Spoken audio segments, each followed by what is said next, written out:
어떤 어머니하고 아들이었어요. 어머니 아들인데 이 어머니가 성경을 많이 보신 분이고 이 아들이 이제 초등학생쯤 되는데 성경을 많이 읽혔어요. 많이 읽혔는데 어느 날 이 어머니하고 아들이 이제 외출을 해가지고 시장을 이렇게 가는데 갑자기 아들이 조그만 애가 탁 그 자리에 서더라네. 막 멍해지면서 서더라고요. 왜 그러냐 그러니까 엄마 지금 내가 선지자 시대로 들어온 것 같아. 무슨 느낌이 좋으십니까?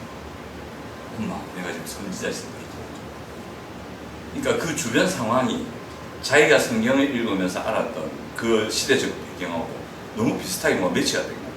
그러니까 그 상황을 이제 성경적인 상황의 관점으로 딱 보기 시작한 거죠. 그지? 그렇게 이제 볼 수 있는 안목이 생기면 얼마나 좋을까 싶습니다. 지금 흘러가는 시대의 상황들을 보면서 한국의 상황, 가정의 상황, 우리 개인의 상황 이런 역사들을 보면서 성경에서 우리가 공부하는 이 내용들을 가지고 그 시대 상황을 바르게 파악을 하고 그 시대 상황을 향한 하나님의 뜻 딱 분별해서 우리가 하나님의 뜻 안에 있다면 그러면 그 예전 시대에 하나님께서 하셨던 그 일들이 우리한테 그대로 일어날 거거든요. 만약에 그 시대 상황 속에서 그 성경의 옛날의 역사의 시대 상황, 지금의 시대 상황 속에서 그 예전에 성경에 나타난 그 조상들이 잘못 선택한 대로 가면 지금 이 시대 상황 속에서 역시 잘못 선택하면 그런 일들이 일어난다. 그렇게 이야기가 됩니다. 그래서 우리가 성경을 읽을 때 공부하는 게 아주 실제적인 부분입니다.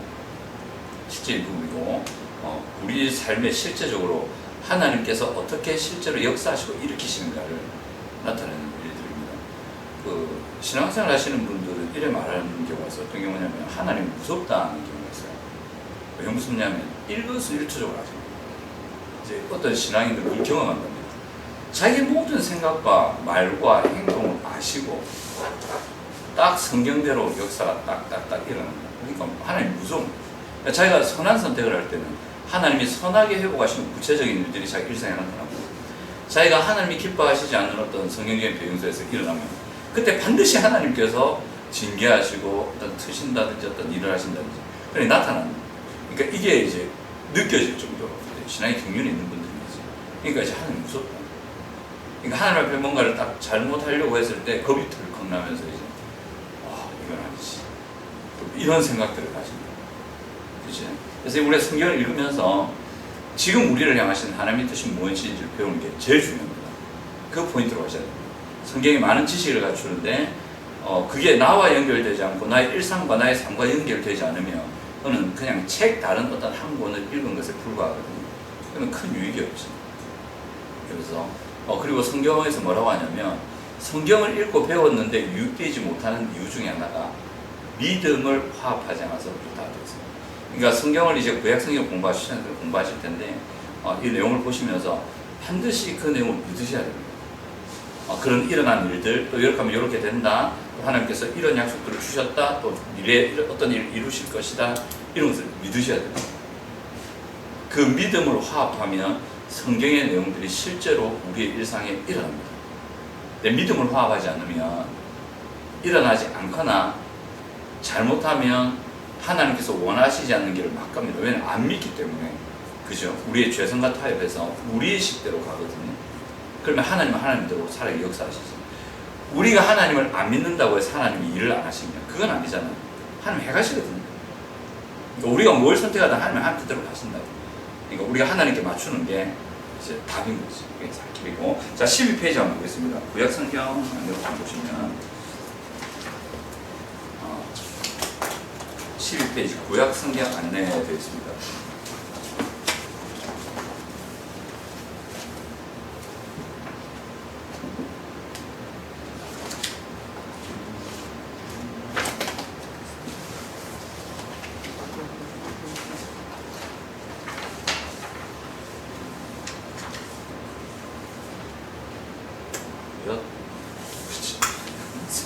자, 그 올드 테스트먼트 되어 있는데 이게 옛날 약속이다 되어 있습니다. 구약인데 구약 첫 절에 보시면 구약과 신약 성경을 전제하는 이름이다. 구약은 신약 성경을 전제하는 그러니까 옛날 약속 올드 테스트먼트가 있단 말은 뉴 테스트먼트가 있단 말이겠지, 그치? 근데 이게 올드면 0이 돼야 되는데 0이 아니고 이거 됐어.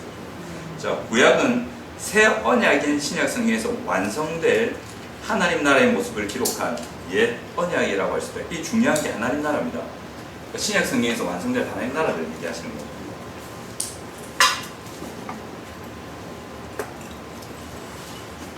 그러니까 하나님의 관심은 창세 때부터 종말까지 하나님 나라입니다. 그러니까 하나님 나라를 만드셨고 인간이 죄성 때문에 그 하나님 나라의 통치를 거역했고 그 거역한 시대적 역사 속에서 하나님 나라를 이루시려고 하고 결국 총말에 완전한 하나님 나라를 이루시려는 게 하나님의 목적입니다. 근데 이 하나님 나라야말로 우리에게 정말 유익하고 우리가 목표로 삼아야 될 그 나라라는 것을 우리가 믿어야 됩니다. 이 나라야말로 우리가 정말 살만한 세상입니다. 그래서 그 모습을 기록한 옛 언약이고 디모데후서 3장 15, 17에 보시면 구약 성경은 하나님께서 예수 그리스도를 믿음으로 알면 밑줄 것이면 됩니다. 구원의 지식에 이르게 하고 그 다음에 그리스도인들을 교훈하여 되어 있지. 구원의 지식, 그 다음에 그리스도인을 교훈해서 어디에 이르냐면 하나님의 완전한 사람으로 만들기 위해 쓰신 하나님의 말씀이다. 그러니까 결국은 하나님의 나라를 이루시는데 그 나라를 이루실 때 핵심이 하나님의 완전한 사람, 그리스도인들을 하나님의 완전한 사람으로 세우시는 게 목적이에요. 그것을 위해서 성경이 쓰여졌다 보시면 됩니다. 그래서 여기서 하나님의 완전한 사람은 뭐냐면 적어놓으시면 됩니다. 이 공간에 하나님의 창조 목적과 구속 계획에 이르도록 해놓으십니다. 하나님의 창조 목적과 구속 계획에 이르도록. 이것이 하나님의 완전한 사람입니다. 근데 그렇게들 얘기하죠. 그리스도인들이 자기가 행복하기를 원하지만 거룩하기를 원하지 않는다. 그런 말들이 한 것이 있거든요. 이건 이제 PD가 잘못되어 있는 사람이죠. 그러니까 행복만을 추구하는 겁니다. 자기가 잘 되기를 원하고. 하나님의 뜻보다는 그냥 자기가 잘 되면 그 길을 제시해 주시면 된다. 내가 건강하면 된다. 이렇게 보거든요. 근데 성경은 행복과 건강을 추구하는 게 아닙니다. 그렇다고 그걸 무시하는 건 아닌데 그건 2차적인 거고 1차적인 게 뭐냐면 하나님이 우리를 창조하신 목적과 구속하신 십자가의 구속 계획이 있는데 거기에 이르는 겁니다. 그게 뭐냐면 같이 한번 적어놓으시면 됩니다. 예수 그리스도의 장성한 분량에 이르는 개인과 공동체. 예수 그리스도의 장성한 분량에 이르는 개인과 공동체라고 보시면 됩니다.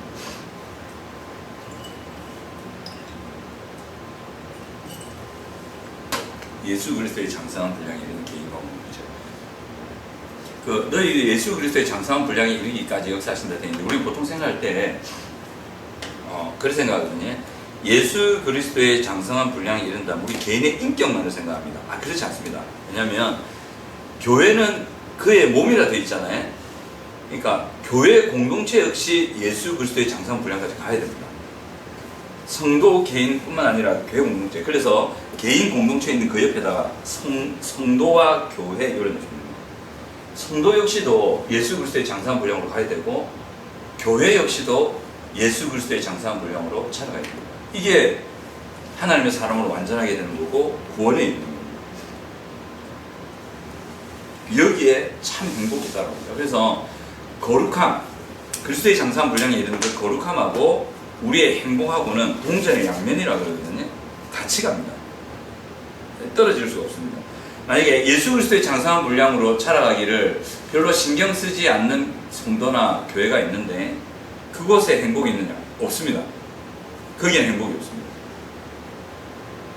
절대 없습니다.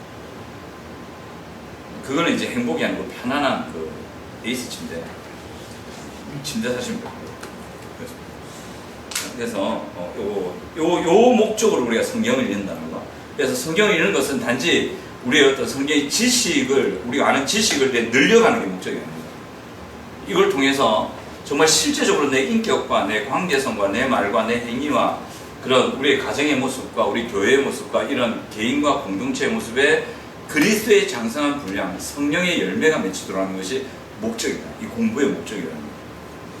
그걸 알고 우리가 들어야 됩니다. 자, 그래서 즉 구약 성경은 신약과의 관계에서 올바르게 이해할 수 있는 그리스도의 성경이고, 그러므로 구약 성경을 읽으면서 우리는 그리스도와 신약의 교회와 연결시키고 구약 본문의 내용들이 이게 중요합니다. 오늘날 우리의 삶에 대해 교훈하는 바, 오늘날 우리의 삶에 대해 교훈하는 바, 이게 중요합니다. 예. 선지서를 읽는데 그 내용이 오늘날과 연결되지 않는다, 아무 소용없는 거죠. 모세오경을 읽는데 그게 오늘날 나의 가정과 내 개인의 인격과 교회에 적용이 되지 않는다, 그럼 아무 소용이 없는 거예요. 그죠? 그럼 공부 안 하니만 못하는 현상이 생기거든요. 그래서 그걸 아시고요. 그 다음에 보시면 디모데후서 5장 3장 15, 17절, 또 어려서부터 한번 읽어볼까요? 시작. 또 어려서부터 성경을 알았나니 성경은 능히 노라여금 그리스도에서는 믿음으로 말미암아 구원에 이르는 지혜가 있게 하느니라. 모든 성경은 하나님의 감동으로 된 것으로 교훈과 책망과 바르게 함과 의로 교육하여 유익하니 이는 하나님의 사람을 온전하게 하며 모든 선한 일을 행할 능력을 갖추게 하려 합니다. 구원에 이르는 지혜, 그 지혜, 이건 하나님의 나라, 방금 말씀드린 창조 목적과 구속 계획이지 않습니까? 자, 여기서 이게 구원이 조금 더 들어가면 그 하나님 나라, 결국 하나님 나라를 이루시려고 그런 거잖아요. 우리의 창조 목적과 구속 계획이 우리 개인에게 이루어지면, 우리 공동체, 가정에, 교회에 이루어지면 거기 하나님 나라가 세워지는 겁니다. 하나님의 통치가 이루어지잖아요. 그지? 근데 여기 보세요. 창세기, 제가 한 번씩 들 창세기 1장, 2장, 요한계시록 21장, 22장, 여기 없는 게 죄가 없다 했잖아요. 그럼 창세기 1장, 2장은 하나님 나라 맞죠? 그 개인들과 공동체가 하나님의 통치 아래 순복하는 하나님 나라 맞죠? 그 다음에 요한계시록 21, 22장에 보면 거기도 성도들과 공동체가 하나님의 뜻에 순복하는, 통치에 그대로 따르는 하나님 나라 맞죠? 그죠? 맞는데 창세기 3장부터 요한계시록 20장까지 보죠. 여기에는 앞뒤에 없는 뭔가 있댔지 않습니까? 그 뭐가 있댔습니까? 죄가 있댔잖아요. 죄가 있으면 하나님의 통치에 순종을 안 하죠. 그죠? 결국 망가진 게 하나님 나라라는 거예요. 근데 하나님이 결국 그 안에서도 하나님의 나라를 회복하기를 원하시는데, 그래서 무슨 문제를 해결해야 되냐면 죄의 문제를 해결해야 되는 거죠. 우리 개인의 인격, 그리고 우리 개인의 삶, 그 다음에 우리의 가정, 우리의 교회 공동체, 어떤 공동체든 간에, 뭐 사회 공동체든 국가 공동체, 어딘 간에 그 공동체를 고통으로 몰아넣는 핵심이 죄입니다. 핵심이 죄입니다. 그래서 그래서 이 죄의 문제를 해결하려고 예수님께서 오셨다 되어 있거든요. 저희 죄에서 자기 백성을 구원하려 합니다. 이 말은 하나님의 나라를 너희 가운데 이루어주겠다, 이 말이에요. 죄의 문제, 하나님의 나라를 망가뜨리는 죄의 문제를 해결해서 너희들 가운데 하나님의 나라를 회복할 거다, 이 말이 그 말입니다. 그래서 예수님이 처음 딱 오셨을 때 나는 너희들의 죄의 문제를 해결하러 왔노라고 안 하시고, 딱 오자마자 뭐라고 하시냐면 첫 메시지가 회개하라, 천국이 가까웠느니라. 그 천국이 하나님 나라거든요. 회개하라, 천국이 가까웠느니라. 하나님 나라를 선포하세요. 그러니까 예수님도 결국은 하나님의 나라를 회복하고 이루시려고 했는데, 그것을 방해하고 망가뜨리는 핵심인 죄의 문제를 해결하는 거죠. 그게 구원입니다, 여러분. 그러니까 나의 개인의 인격과 삶, 우리의 가정, 우리 교회 공동체, 어떤 공동체에 있건 그 안에 있는 구체적인 어떤 죄의 문제를 해결해가는 거, 이게 정말 하나님 나라 회복에 중요하다는 거죠. 이게 정말 중요합니다. 그래서 그 부분도 우리가 이걸 공부하면서 목표로 잡고 이루어가야 될 부분이죠. 자, 구약 성경의 저자 한번 볼게요. 저자를 보시면 첫째 줄에 디모데후서 3장 16절에 말하듯이 구약 성경의 궁극적인 저자는 누구이시다? 하나님이시다. 이제 구약 성경의 구체적인 저자는 하나님이시다. 음성만 녹화가 되니까 이게 일단 이렇게 좀 하겠습니다 하고, 나 영상 할 때 이렇게 돌아가거든요. 잘 보이는 거죠. 자, 그렇습니다. 하나님이 하시지. 제가 오늘 뉴스를 보는데 무슨 이름이 주연인가 연예인이다가 신내림 받은 거 모르시는구나. 제가 신내리는 게 관심이 있는 게 아니고 뉴스에 떠가지고 연예인이 그걸 한다니까 신기하고 봤는데, 여자분인데 이게 여하튼 신이 내렸어요. 신을 안 받으려고 하다가 몸에 병 생기고 하니까 어쩔 수 없이 받았던 불쌍한 사람이었는데, 실제로 신이 그래 역사하잖아요. 신이라는 존재가 있거든요. 그건 귀신이지. 잡식. 실제로 사람의 생각에, 말에, 행동에 영향을 줘서 그 사람을 그렇게 말하고 행동하고 쓰게끔 하는 신적인 존재가 있습니다. 실제로 있거든요. 하나님도 그랬다는 거죠. 하나님도 실제 신이십니다. 신적인 존재가 영적인 존재인데 그분이 사람에게 역사를 하시면 그 역사하시는 대로 사람은 말하고 생각하고 쓰고 행동하게 되어 있습니다. 충분히 하나님 그렇게 하실 수 있습니다. 여러 내용들을 들어보면 막 성령에 충만하 있을 때, 성령에서 막 임하실 때, 하나님께서 말씀하십니다 하면서 하나님께서 그 시간에 있는 사람들에게 전하는 하나님의 말씀을 쫙 말하는 사람도 있어요. 그러니까 성령에 감동되고 성령에 충만하게 읽었을 때 그 상황에 하나님의 뜻이 무엇인지를 쭉 얘기해 주십니다. 실제로 그렇게 하시거든요. 그렇게 역사하셨다는 거죠. 그 사람의 생각에 감동을 주시고 깨닫게 하시고 보게 하시고 역사하셔서, 그래서 하지만 성경 자체가 지금까지 구약 성경 또한 밑줄 긋으시면 됩니다. 성령의 감동을 받은 사람들이 기록하였다. 저자는 하나님이신데 성령에 감동된 하나님의 사람들을 통해서 이렇게 기록하셨다는 거예요. 사람을 통해서 하셨습니다. 자, 그러므로 성경은 밑에 줄에 또 밑줄 긋습니다. 정확하고 흠이 없는 하나님의 말씀이자, 두 번째, 인간의 역사를 반영하고 있다. 그리고 그 밑에 줄에 보면 세상과 인간을 향한 하나님의 뜻을 전달하고 있다. 정확하고 있는 하나님의 말씀, 그 다음에 인간의 역사를 반영한다. 그 다음에 그런 세상과 인간을 향한 하나님의 뜻을 전달한다. 이제 이겁니다. 정확하고 의미 없는 하나님의 말씀을 딱 이렇게 하나님 주셨단 말이에요, 사람들에게. 그리고 인간의 역사를 쫙 얘기하잖아요. 아담부터 해가지고 예수 그리스도까지 4,000년 아닙니까? 그죠? 예수 그리스도 이후부터 지금까지가 2,000년인데 총 그 성경이 기록된 시간을 보면 6,000년은 아닙니다.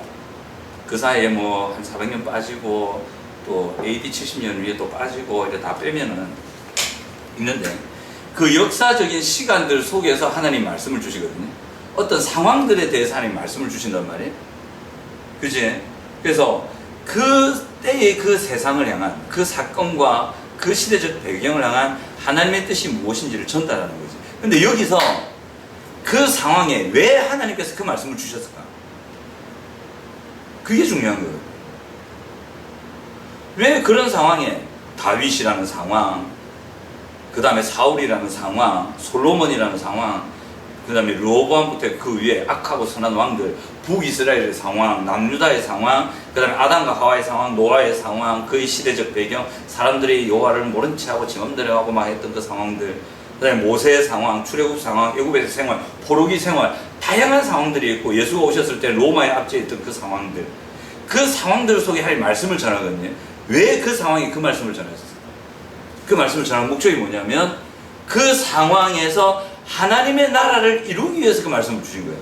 어떻게 하면 너희들이 그 상황에서 하나님의 나라를 이룰 수 있는지, 어떻게 하면 하나님의 백성들이 그 시대적인 배경 속에서 하나님의 통치를 이룰 수 있는지, 그래서 하나님 나라를 회복하고 죄의 문제를 해결하고 거기서 주시고자 하시는 하나님의 영광과 행복을 어떻게 하면 누릴 수 있는지를 알게 하시려고 말씀하셨다는 거지. 그러니까 오늘날의 상황에도 하나님 우리에게 말씀하시지 않습니까? 그 말씀의 목적이 그거라는 겁니다. 우리 안에 하나님의 나라를 이루어 주셔서 우리에게 영광과 행복을 주기 위해서 그걸 주신다. 그 신명기에 나오지 않습니까? 하나님께서 율법을 주신 목적이 뭐라고 되어 있습니까? 제가 몇 번 말씀드렸는데, 뭐예요? 그렇죠. 우리의 행복을 위해서, 너희의 행복을 위해서 전하는 바 내 말을 너희가 지켜 행하는 게 맞지 않냐?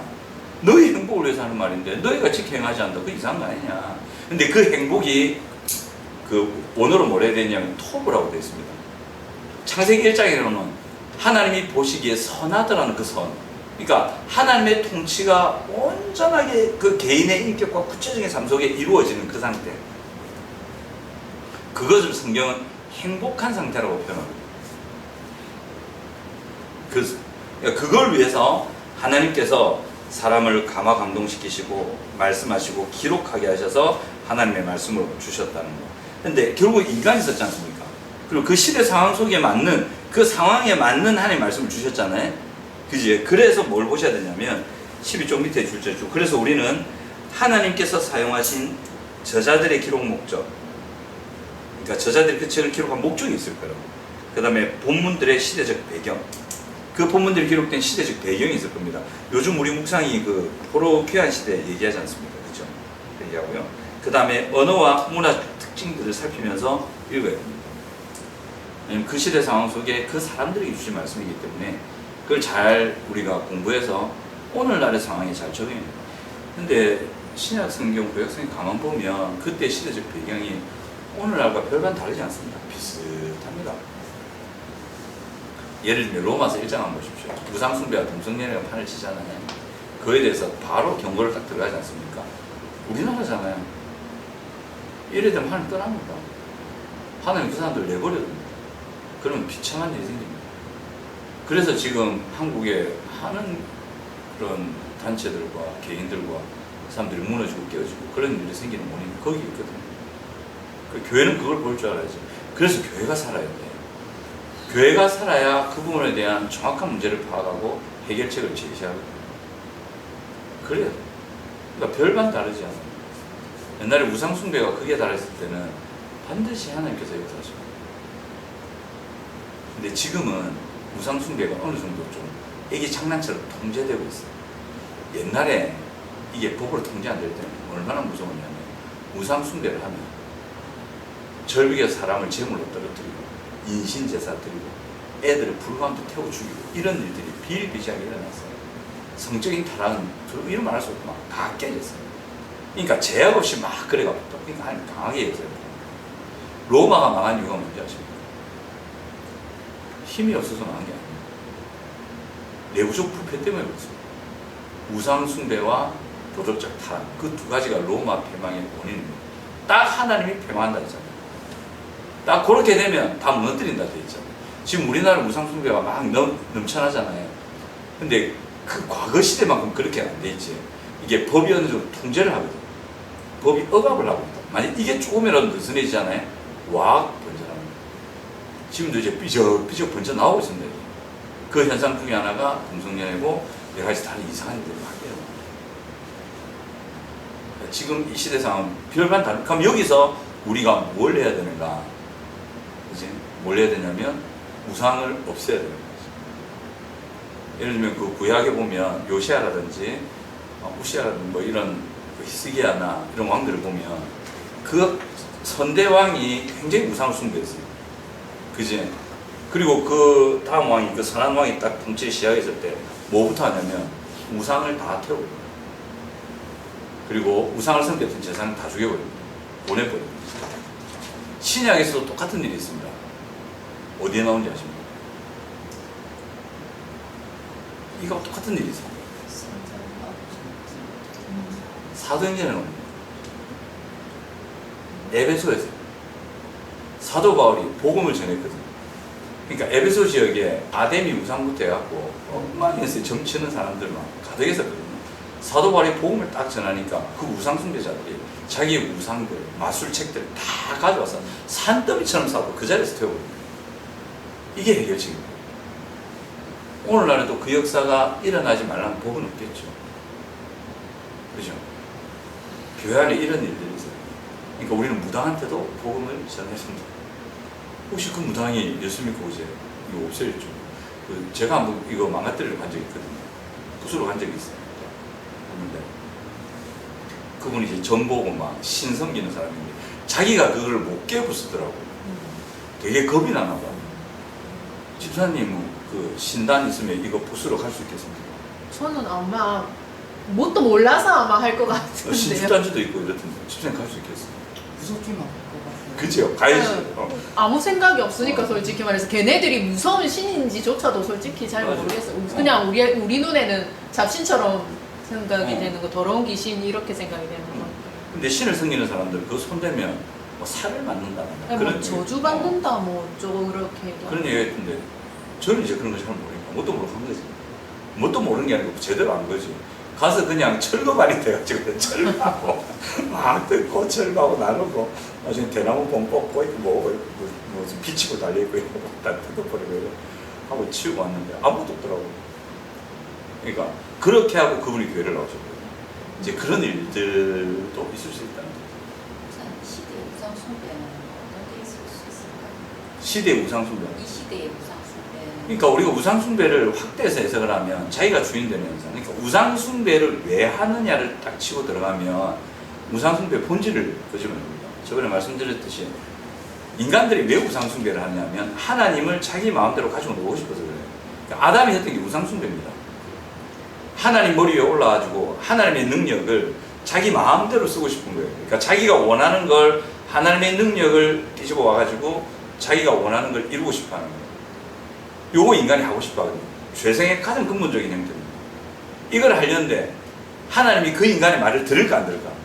하나님이 들을 리가 없지. 그리고 인간이 요란다고 하나님 움직이는 분도 아니지. 인간이 그걸 알거든요. 하나님은 내 마음대로 할 수 있는 분이 아니다. 근데 그 능력은 탐에 난다. 나도 저분처럼 왕이 되고 싶다. 이게 인간이라고. 근데 하나님 왔다 갔다 안 해. 그래서 인간이 가상의 하나님을 만드는 거예요. 가상의 하나님을 만들어가지고 네가 이제 하나님이야. 이렇게 정신질환이지 일종의. 네가 하나님이야. 너는 하나님의 능력을 가지고 있어. 자기가 그 정의를 내려버리는 거예요. 하나님이 인간을 창조했는데 역으로 인간이 하나님을 창조하는 현상을 만드는 거예요. 이거 정신병 아닙니까?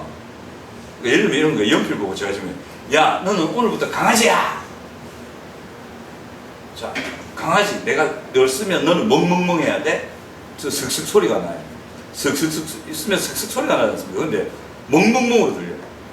그럼 제가 어떤 질환을 안고 있는 겁니까? 정신질환이 청각질환이 정신질환이네. 우상숭배는 정신질환이에요. 그러니까 네가 하나님이야 이래놓고 그 앞에 싹싹 비는 거지. 너는 이런 능력 가지고 있어. 이런 능력 가지고 없어 그거. 근데 인간 자기가 정의를 해서 그 정의를 딱 내려버리는 거예요. 창조주가 돼버리는 거지. 그래서 네가 하나님이야? 그럼 내가 너를 하나님을 섬길 테니까 너는 그 능력을 바래.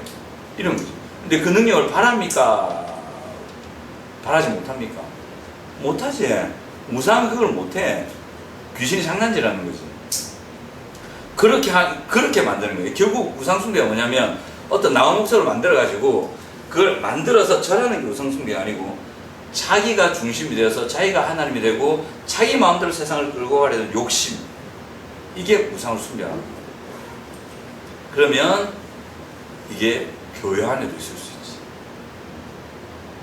하나님은 분명히 우리를 창조 목적과 구속 계획을 회복하시려고 우리를 부르셨는데 하나님의 주권 속에서 우리를 부르셨고 우린 그리스도의 종이다 이래야 되는데 신자들 가운데 혹시나 난 그건 관심 없고 내가 왜 그리스도의 종이야? 내가 왜 당신 마음대로 살아야 돼? 난 그건 관심 1도 없어요. 그냥 나 좀 돈 잘 벌게 해주고 그럼 내 현금 많이 할 테니까 내 자식 좋은 대학 보내게 해주세요. 그럼 내 현금 많이 할게. 이런 딜을 하는 신자가 있을 수도 있어요. 보통 그런 분은 저는 예수 안 믿는 분이라고 생각합니다. 도움 못 받은 가라지일 수도 있어요. 그러더라고요. 그러면 그게 우상숭배인 거지. 목사를 그런 하나님처럼 이렇게 만들어가지고 네가 내한테 좋은 얘기해줘. 네가 기도해서 네 기도발로 나를 만들어줘. 목사를 하나님 만들어. 목사에 기도발이 있습니까? 기도발 있을 리가 있나 목사가? 기도발 무슨 기도발이고 기도발? 아무것도 없습니다. 목사는 지가 능력이 있는 척 하는데 하나님이 역사에서 뭐가 되지? 하나님이 역사하는데 지금 뭐 한다고? 지금 무슨 능력이 있는 것처럼 하는데 아닙니다. 1도 없습니다. 목사는. 그 직위만 있고 그 역할만 있을 뿐이지 그에 따라 하나님이 역사하실 뿐이지. 근데 그거를 우상숭배로 좀 하더라고요. 뭐 하나님 보내신 사자라고 여러분 기도할 때 목사를 향해서 하나님 보내신 사자라면 안 됩니다. 사도란 말이거든요. 우리는 사도 아닙니다. 그 종이지. 하나님의 종 목사님 이래야 됩니다. 그러니까 목사를 너무 우상화시켜서 이렇게 만들어. 불법을 우리가 보기에는 조금 세상이 봐도 불법을 저지르는 분들이 있을 수 있잖아요. 근데도 뭔가 기도라든지 아니면 능력이라든지 이런 게 나타나시는 분들도 있잖아요. 상관없이. 그거 속으면 안 된다고. 근데 그거는 성령인 거예요. 악령인 거예요. 저는 그걸 그런 게 성령이라고 봅니다. 그는 성령의 역사를 병 고치고 영분별하고 귀신 들리는 애 바로 보고 저 말이 진짜인지 알아내는 그건 성령이라고 생각합니다. 그래서 문제는 그 사람은 하나님 버립니다. 쓰다가 A라는 B라는 C라는 성도님이 계시잖아요. 이 하나님의 능력이 필요한 분이 계실 수도 있어요. 그럼 하나님이 그 목사를 통해서 역사하시거든요. 능력 다 줬잖아요. 그럼 버립니다. 종이 쓰다 버리는 거예요. 억수로 비참하지. 그래서 사도 바울도 그게 걱정돼서 얘기하잖아요. 내가 복음을 전한 다음에 하나님이 내 버리실까 내가 겁이 난다. 그래서 내가 제대로 살고 있는지 내가 나를 점검한다. 이런 류의 말씀하시거든요. 사도 바울도 그래요. 나도 한번 버리는 종이컵 들어가고 겁난다. 그래서 조심한다. 저는 그건 성령의 역사라고 생각하고 그분이 전하는 말씀도 바른 말씀이라고 생각합니다. 그런데 문제는 말씀을 바르게 전한다고 해서 그 말씀을 전하는 그 인간이 바르다고는 할 수 없습니다. 이게 목사가 제일 위험합니다. 착각 속에 빠지는 겁니다. 자기가 하나님의 말씀을 들고 이래 있으니까 자기는 괜찮은 사람을 생각하는 거죠. 근데 실제로 그의 삶을 들여다보면 괜찮지 않은 부분들이 많거든요. 있을 수 있어. 있을 수 있지만 그것을 부여잡고 하나님 앞에 성도들하고 똑같이 나도 죄인입니다 해갖고 하나님 앞에 그 죄와 싸우고 붙들고 고뇌하고 갈등하고 싸우면서 눈물 흘리면서 그러면 되는데 이 인간이 나중에 어떻게 하냐면 자기가 왕처럼 생각. 난 아무 문제 없는 사람이라고 확 뒤집어 씌웁니다. 사람이. 그 문제가 있으면서 불구하고 나는 문제 없어. 그것과 싸울 생각 1도 안 하고 그대로 하면서 말씀하시면서 어떤 양심의 감촉도 없이 그래갑니다. 그러다가 망합니다. 그래서 말씀을 가르치는 사람은 진짜 조심해야 돼요. 그래서 여러분들이 이제 앞으로 바이블키 조장이 되실 겁니다. 이제 여러분들께서 바이블키를 가르치실 겁니다. 성도들이 오시면 한 분, 두 분들이 성경에 대해서 이제 지원하시는 분 계시면 이제 우리 성도님께서 하실 거거든요. 물론 저도 하겠지만 또 조장하시고 나누시고 이렇게 하실 겁니다. 그때 교만하시면 됩니다. 뭐 그렇습니다. 그게 우상숭배거든요. 우상숭배의 핵심은 자기가 하나님처럼 되려는, 그러니까 하나님의 법 위에 자기가 올라서 자기 마음대로 살고 싶어요. 그러면 교회 안에도 우상숭배는 있을 수 있고 세상에 많은 것들 대부분이 다 우상숭배지. 근데 그게 좀 실제적으로 굳혀야 되면 우상을 만듭니다. 만들어가지고 그럼 우상이 줬다 하는 어떤 법전도 만듭니다. 근데 우상이 만든 게 아니고 인간이 만든 겁니다. 저거 생각대로 저것식대로 얘는 이렇게 하면서 쫙 들었다 하는 식으로 만들거든요. 그 안에 들어가 보면 교리가 조잡하지. 그래서 하나님 말씀 바르게 하셔야 됩니다. 오늘 제가 새벽에 소개해드렸는데 진정성과 능력에 속지 마세요. 말씀을 전할 때 저 사람 말 들어보면 와 뻥가 그냥 맞는 것 같고 진짜인 것 같고 제가 좀 그런 끼가 있거든요. 조심하는데 제가 그 교생 시절할 때 우리 갔던 다른 학교 교생들이 저보고 뭐냐면 선생님은 약장수에도 하겠는데요. 꼬박꼬박하게 말하는데 신대원에서 제 별명이 교주였습니다. 교주 형님. 저 형님이 말하면 진짜 같아요. 근데 그런 진정성 있잖아요. 그거하고 그 사람으로부터 나오는 능력 있잖아요. 그거는 조심하셔야 돼요. 그 사람이 전달하는 말의 내용을 잘 보세요. 그리고 그 사람의 삶을 보세요. 두 개를 딱 봐요. 그래서 그 사람이 참 하나님이 보낸 선지자인지 한번 분별하셔야 돼요. 능력 나타났다고 따라갔다가는 큰일 납니다.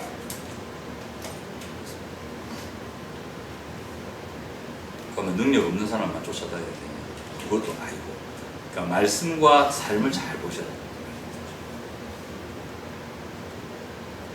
삶을 보실 때 뭘 보셔야 되냐면 그 말씀을 가르치는 교사나 그분들이 얼마나 그 말씀을 붙들고 말씀대로 살려고 몸부림치는지, 실패하고 넘어져서 다시 일어나려고 하고, 그러니까 죄와 싸우는 그런 일들이 그에게 있는지 이걸 보셔야 돼요. 자, 그 다음에 보겠습니다. 그럼 구약이고요. 구약의 언어를 보시면 첫 번째 히브리어, 아람어 이 두 가지 정도만 아시면 됩니다.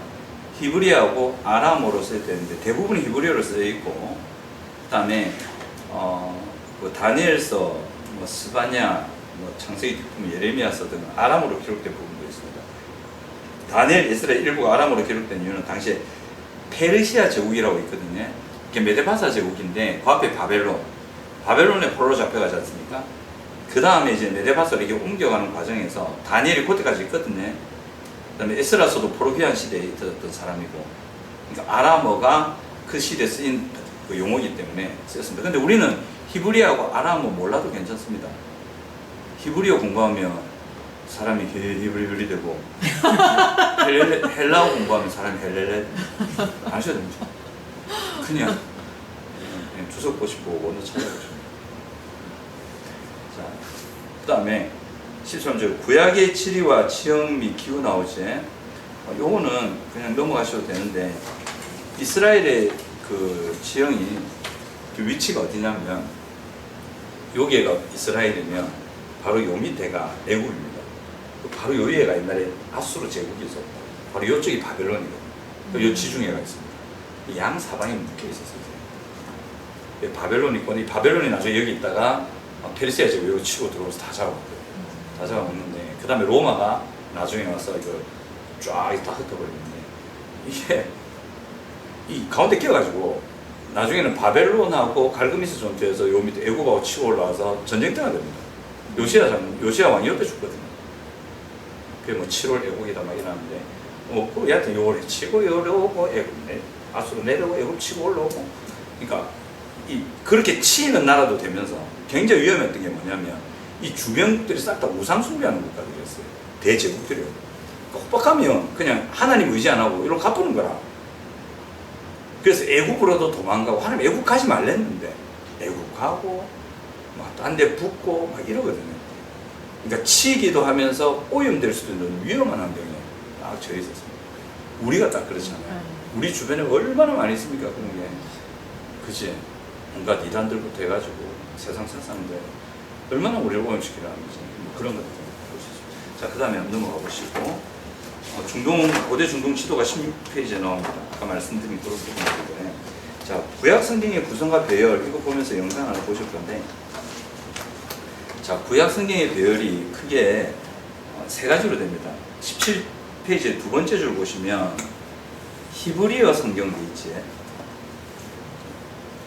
이게 타나크로 구분을 했는데 히브리어 성경의 성경 배열이 우리가 보는 성경 배열하고 좀 다릅니다. 근데 이 성경들은 들어가 있고요. 그 다음에 70인역의 성경 배열이 또 있습니다. 이 번역본인데 그거 조금 다릅니다. 그 다음에 라틴어 성경이 있습니다. 위에서 6줄 가운데 보면 라틴어 성경 나오지. 저희들이 지금 쓰고 있는 성경 배열이 라틴어 성경의 배열을 따르고 있습니다. 근데 이건 뭐 크게 중요한 건 아니고요. 아닌데 배열에 조금 차이가 있습니다. 배열 차이가 있는데 크게 어떻게 나누냐면 첫 번째 율법서 모세오경이지. 율법서가 있고 그 다음에 역사서가 있고 시가서가 있고 선지서가 있습니다. 율법서 있고 율법서 다음에 역사서 쭉 가지 않습니까? 그죠?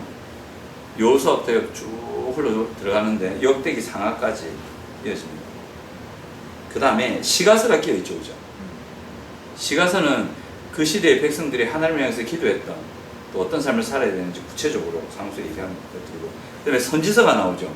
선지서는 그 구약의 역사 속 그 상황들 속에서 하나님께서 그 상황에서 하나님 나라를 이루고 누리기 위해서 뭘 해야 되는지 알려주시려고 선지자를 통해 하신 말씀 그것들이 쭉 기록되어 있습니다. 그 다음 페이지 한번 보시면 구약의 구조 우리가 따르는 구약의 구조가 이제 쭉 나오지. 그치? 율법서 5권, 역사서 12권, 5하고 10이고요. 시가서 가운데 5권 있고, 선지서도 대선지서가 5권, 소서신서가 12권 요래되어 있습니다. 그러니까 율법서와 대선지서가 5권, 역사서와 소서신서가 12권, 12권, 시가서가 5권. 그러니까 17, 5, 17 요래되어 있다 보시면 됩니다. 이렇게 구성이 되어 있습니다. 자, 그럼 영상 하나를 보실 텐데, 이게 타나카라고 우리가 히브리어 성경이지 않습니까? 보고 배열로 되어 있는 바쁘시다.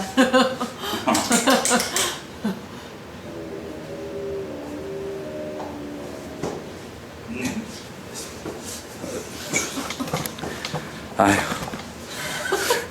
그 한약을 좀 드셔보시죠. 한약 좀 드세요. 몸 관리하셔야 됩니다.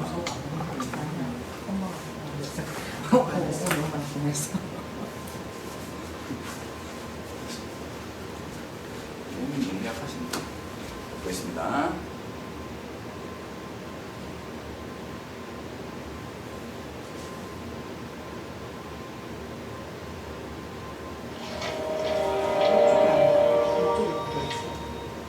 안 보여.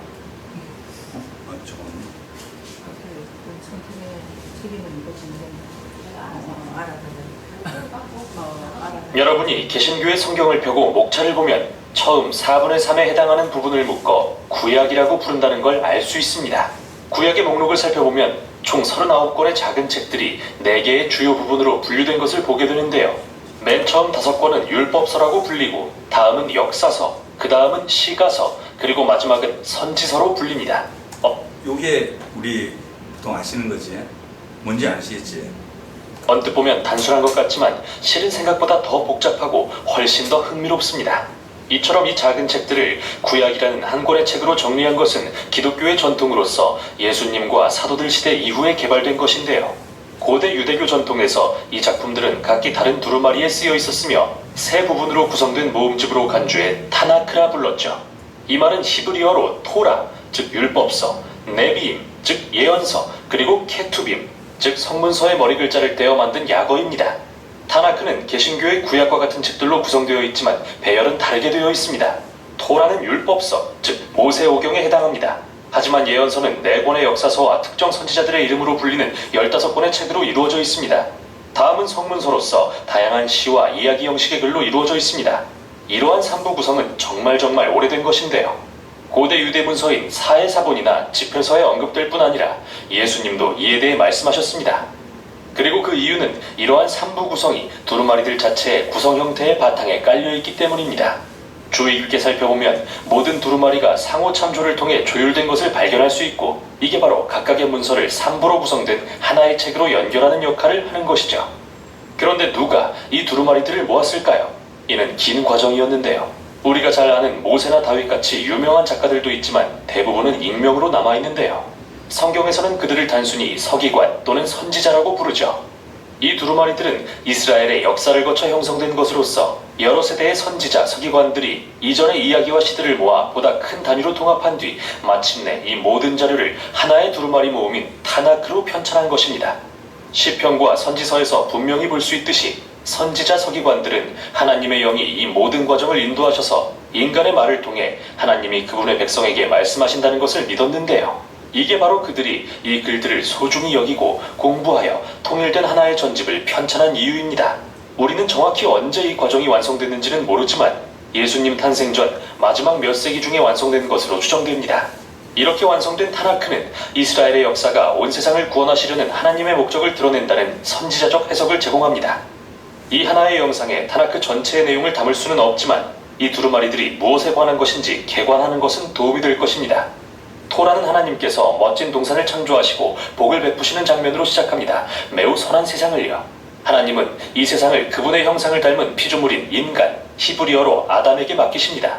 하나님은 인간을 창조세계의 왕과 여왕으로 임명해 세상을 다스리게 하시지만 질문은 과연 그들이 하나님의 지혜를 신뢰해 선악을 분별할 것인가 아니면 자신들의 마음대로 선악을 정의할 것인가이죠.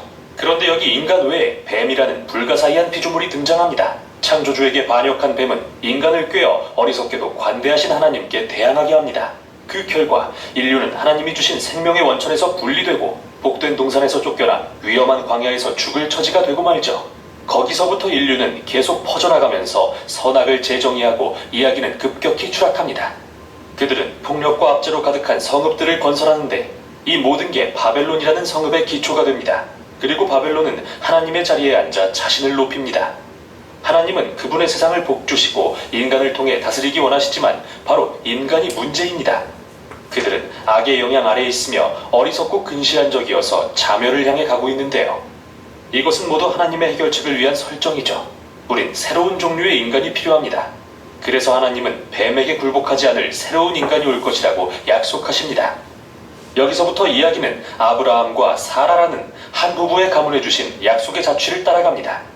하나님은 그들에게 맨 처음 인류에게 주셨던 동일한 복을 베푸십니다. 그래서 그들은 바벨론을 떠나 하나님께서 자손을 주리라 약속하신 새 에덴과 같은 땅으로 향합니다. 이제 아브라함 가족의 이야기가 등장합니다. 아브라함, 이삭, 야곱, 3대 그리고 12명의 아들로 이어집니다. 우리는 큰 희망을 품어보지만 결국 이 가족의 역기능적이고 파괴적인 이야기를 읽게 되는데요. 그들은 거짓말하고 속이며 서로를 거의 죽이기까지 하죠. 성추물은 물론이고요.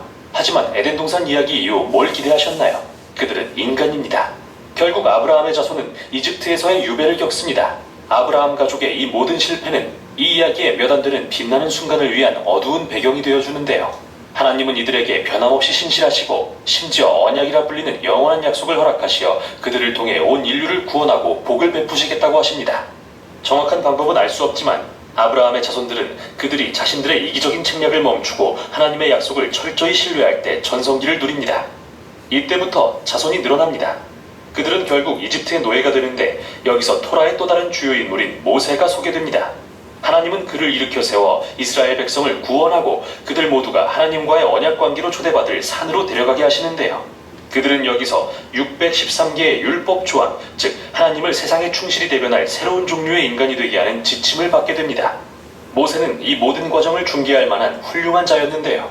그는 이스라엘에 하나님의 말씀을 전한 최고의 선지자이자 하나님 앞에서 그들을 대변한 제사장이며 심지어 이스라엘을 이끌어 어려움에서 구원한 왕이라고도 불리죠. 하지만 토라가 진행될수록 이스라엘 백성은 크게 실패합니다. 그들은 언약을 어겼고 심지어 모세조차 하나님께 반항하죠. 사실 모세는 토라의 결말에서 이스라엘이 약속의 땅으로 돌아가도 실패는 계속될 것이며 결국 그 땅에서 다시 한번 쫓겨날 것을 예견합니다. 그러나 그는 하나님이 이스라엘 구원에 대한 약속을 이루실 것을 소망합니다. 언젠가 그들의 실패를 감싸고 이기적인 마음을 고쳐 진심으로 하나님을 사랑하고 생명에 이르게 하실 것을 말이죠. 그 후 모세는 죽습니다. 이제 토라의 마지막 부분인데요. 이 부분은 놀랍게도 시간을 앞당겨 우리에게 타나크를 만든 선지자, 서기관들의 말을 들려줍니다.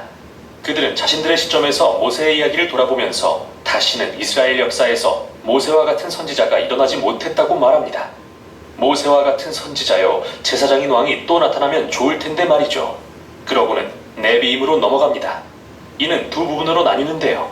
첫 번째는 전기 예언서라 불리는 4개의 책으로서 약속의 땅에서의 이스라엘의 이야기를 선지자들이 후일의 관점에서 기술한 것이죠. 먼저 여호수아의 뛰어난 지도력으로 시작합니다. 성경은 그가 성공한 원인은 마치 모세와 같았고 밤낮으로 율법을 묵상했기 때문이라고 말합니다. 하지만 결국 여호수아도 실패하면서 이스라엘은 길고도 끔찍한 자멸의 길로 추락하기 시작합니다. 마치 모세 그리고 에덴 동산 이야기가 예견한 것처럼 말이죠. 이 이야기들은 주로 이스라엘의 왕과 선지자들 그리고 제사장들의 실패, 즉 그들이 어떻게 거짓과 속임, 살인과 우상숭배를 일삼았는지에 초점을 맞추는데요. 기본적으로 조상들의 실패를 더 길고 피비린내 나게 재현한 것이죠. 그러나 가끔 희망적인 부분도 있습니다. 하나님은 새로운 인간을 통해 인류의 복을 베푸시겠다는 그분의 언약의 약속을 재확인하십니다. 다윗의 가문에서 한 왕이 나실 것을 말이죠. 또 다윗이나 솔로몬처럼 하나님을 신뢰할 때 아브라함과 같은 전성기를 누린 몇 지도자들의 이야기가 있지만 결코 지속되지는 않습니다. 아니나 다를까 아브라함의 자손은 결국 그들이 시작한 그곳으로 돌아오고 맙니다. 정복당한 바벨론 포로로서 말이죠. 하지만 기억할 점은 이 모든 이야기는 선지자들이 후일의 관점에서 기술하고 있다는 건데요. 그들은 포로 생활이 끝이 아님을 알고 이러한 이스라엘의 과거 이야기를 미래의 소망에 대한 지표로서 설계한 것입니다. 하나님은 그분의 백성을 바벨론에서 구원하실 때 마치 전성기의 모세와 다윗과 솔로몬과 같은 새로운 왕을 보내실 것입니다. 실은 이게 바로 네비임의 두 번째 부분인 후기 예언서가 전하는 내용입니다. 여기엔 특정 선지자들과 관련된 3개의 대선지서와 12개의 소선지서가 있는데 이러한 의도적 구성은 창세기에 나오는 3명 그리고 12명의 조상의 실패담 속에 미래의 소망이 담겨있다는 것을 상기시키죠. 이 책들은 앞에 나왔던 토라와 예언서들의 이야기들과 연결하는 상호 참조로 가득한데요. 이를 통해 이야기를 한층 더 확장합니다. 이스라엘 선지자들의 임무는 모세와 같이 되는 것인데요. 실패하고 타락한 옛 이스라엘을 질책하고 그들에게 다가올 여호와의 큰 날, 패배하여 바벨론의 포로가 될 그날을 경고하는 일이었습니다. 그러나 또한 선지자들은 하나님께는 그분의 백성을 정결케 하여 아브라함과 같이 신실한 새 이스라엘로 재창조하시려는 목적이 있다고 약속했습니다. 그들은 하나님과 새로운 언약의 관계를 맺고 주가 약속하신 왕, 새로운 모세로 묘사되지만 다윗의 이름으로 불릴 통치자의 주권 아래 거할 거라고 말이죠. 그분은 온 세상에 하나님의 복을 회복하러 오실 분입니다. 네비임의 결론은 토라와 똑같습니다. 타나크를 만든 선지자, 서기관들의 말인데요. 그들은 지금까지의 이야기를 모두 되돌아보며 독자들에게 그들이 엘리야라 부르는 선지자 같은 새로운 모세가 올 것을 기대하라고 권면합니다. 그는 이스라엘의 하나님이 그분의 백성을 정결케 하고 구원하러 오심을 공표할 것입니다. 이제 타나크의 3번째이자 마지막 부분인 케투빔으로 넘어갑니다. 이는 다양한 두루마리의 모음집으로서 각각의 성문서는 앞에 나온 토라와 예언서의 핵심 주제들과 연결되고 정교하게 엮은 상호 참조를 통해 이 주제들을 더욱더 발전시킬 수 있도록 설계되어 있습니다. 예를 들어 시편의 도입부에 나오는 두 개의 시는 토라와 예언서의 시작 부분과 서로 연관성이 있는데요. 시편 1편에 등장하는 의인은 율법을 묵상했던 성공적인 지도자 새로운 여호수아로 묘사됩니다. 그는 마치 모세가 약속한 왕 같으며 에덴 동산에 있는 영원한 생명나무와도 같습니다. 시편 2편은 그가 누구인지 밝힙니다. 그는 바로 주가 약속하신 왕이요 다윗의 가문에서 나실 하나님의 아들이시며 열방의 악을 물리치고 온 세상에 하나님의 복을 회복하실 분입니다.